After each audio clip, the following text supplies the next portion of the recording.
বা এবারও উনি চাষ করছেন ক্ষীরা, শসা, আলু।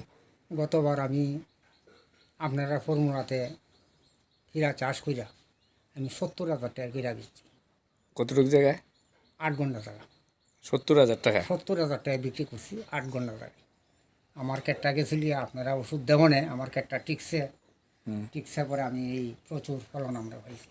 পাইয়া 70,000 টাকা ক্ষীরা বেচিয়া ওই টাকাটা কী করি আমি একটা স্কুটি লইছি, যেটা আমার বন্ধু, যেহেতু আমি ফসল পাই আমি এটা করছি। হ্যাঁ, আমি তারা আপনার কাছে কৃতজ্ঞ। আমার একটা স্মৃতি রইল আপনারা আমার ফর্মুলার দেওয়ানে। আচ্ছা আচ্ছা। আর এবার এবারও আমি করছি, হ্যাঁ, দেখি ঠাকুর কিটা করে আপনারা দেন। আপনারা এবার কিতা কিতা করছেন? শসা, ক্ষীরা। কিরা করছি, এরপরে আলু করছি, এরপর টমেটো করছি, মটর করছি। এবার ক্ষীরা কতটুকু জায়গা? কিরা এবার গতবারের জায়গাটাই করছি, ও আচ্ছা আচ্ছা আচ্ছা, 8 ঘন্টা। 8 ঘন্টা করছি। ঠিক আছে, দেখা যাক এবার কি আপনারা করে। একটু রাখবেন, দয়া রাখবেন আমার প্রতি। হ্যাঁ হ্যাঁ, আপনারা কথা মতো আমি কাজ করবো। না ভগবান সঙ্গে